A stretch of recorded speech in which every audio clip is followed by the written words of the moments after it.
Alice's Adventures in Wonderland, written by Lewis Carroll. Chapter 7. A Mad Tea Party. There was a table set out under a tree in front of the houses, and the March Hare and the Hatter were having tea at it. A dormouse was sitting between them, fast asleep, and the other two were using it as a cushion, resting, their elbows on it, and talking over its head. Very uncomfortable for the dormouse, thought Alice, only, as it's asleep, I suppose it doesn't mind. The table was a large one, but the three were all crowded together at one corner of it. No room, no room, they cried out when they saw Alice coming. There's plenty of room, said Alice indignantly, and she sat down in a large armchair at one end of the table. Have some wine, the March Hare said in an encouraging tone. Alice looked all round the table, but there was nothing on it but tea. I don't see any wine, she remarked. There isn't any, said the March Hare. Then it wasn't very civil of you to offer it, said Alice angrily. It wasn't very civil of you to sit down without being invited, said the March Hare. I didn't know it was your table, said Alice. It's laid for a great many more than three.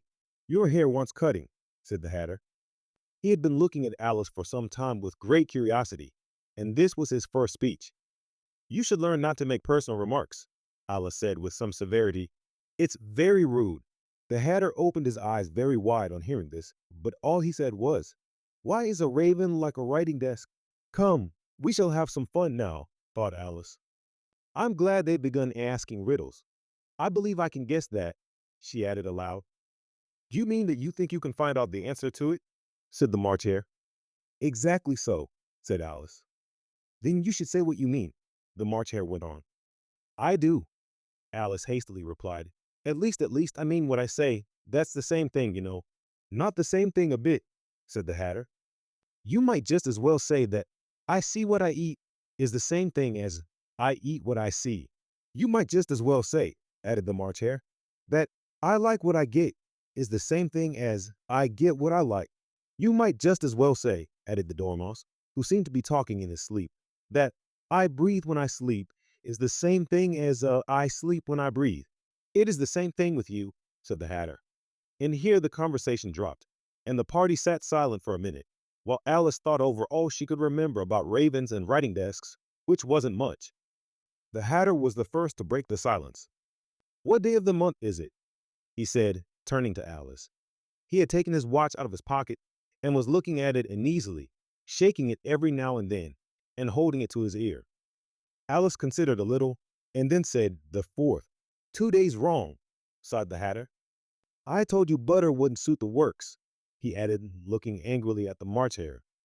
It was the best butter, the March Hare meekly replied. Yes, but some crumbs must have got in as well, the Hatter grumbled. You shouldn't have put it in with a bread knife. The March Hare took the watch and looked at it gloomily. Then he dipped it into his cup of tea and looked at it again. But he could think of nothing better to say than his first remark.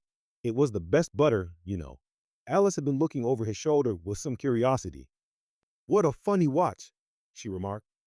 It tells the day of the month and doesn't tell what o'clock it is. Why should it? Muttered the Hatter. Does your watch tell you what year it is? Of course not, Alice replied very readily. But that's because it stays the same year for such a long time together, which is just the case with mine, said the Hatter. Alice felt dreadfully puzzled. The Hatter's remark seemed to have no sort of meaning in it, and yet it was certainly English. I don't quite understand you, she said, as politely as she could.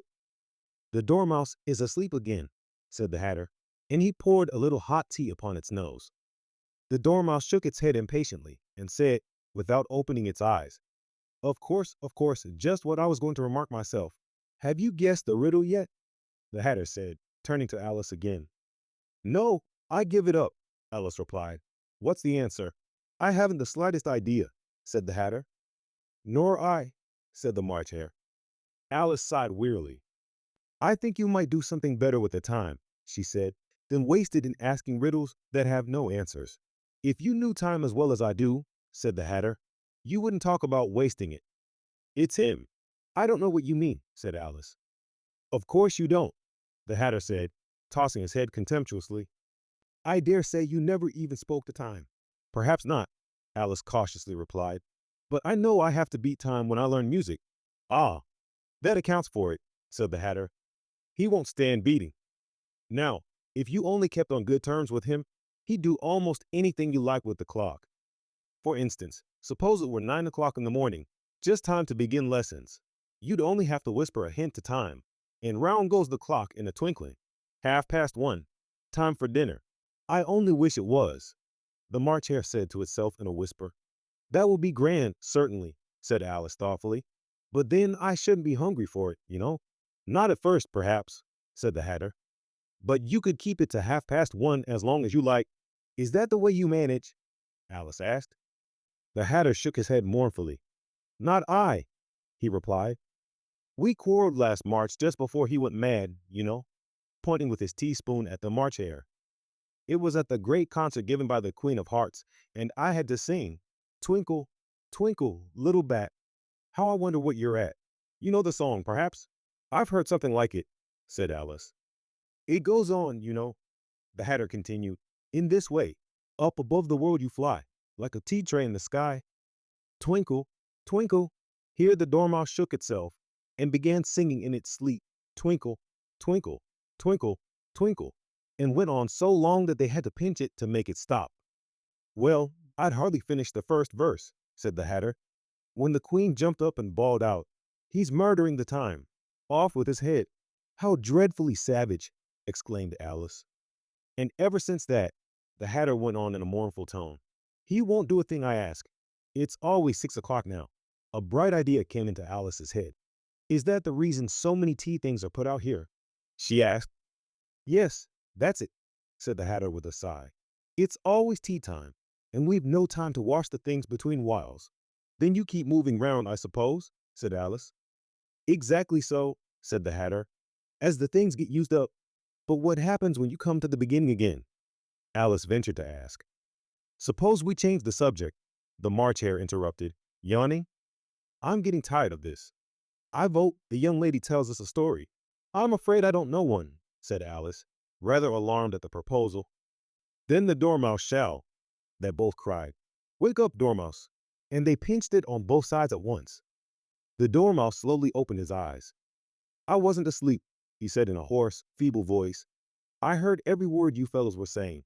Tell us a story, said the March Hare. Yes, please do, pleaded Alice. And be quick about it, added the Hatter, or you'll be asleep again before it's done. Once upon a time, there were 3 little sisters.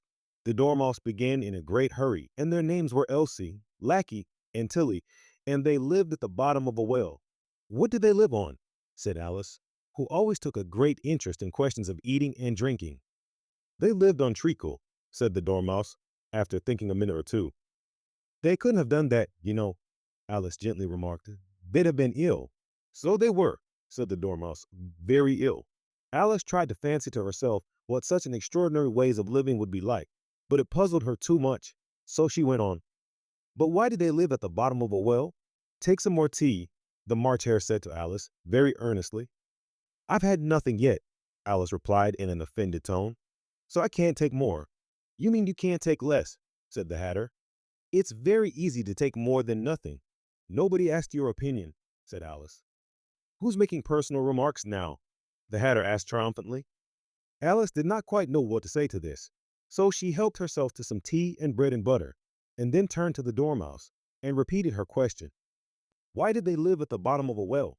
The Dormouse again took a minute or two to think about it, and then said, It was a treacle well. There's no such thing. Alice was beginning very angrily, but the Hatter and the March Hare went, Shluh, shluh.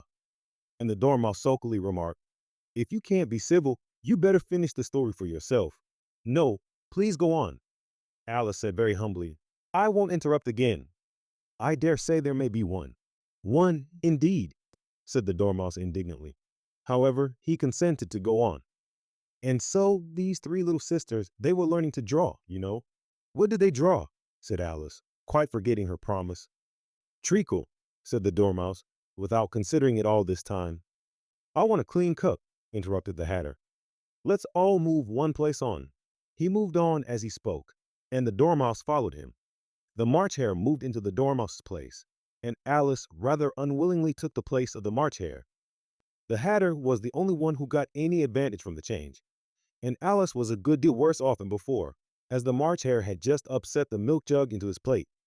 Alice did not wish to offend the Dormouse again, so she began very cautiously.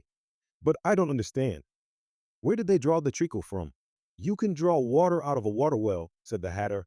So I should think you could draw a treacle out of a treacle well, stupid? But they were in the well, Alice said to the Dormouse, not choosing to notice this last remark. Of course they were, said the Dormouse, well in. This answer so confused poor Alice that she let the Dormouse go on for some time without interrupting it.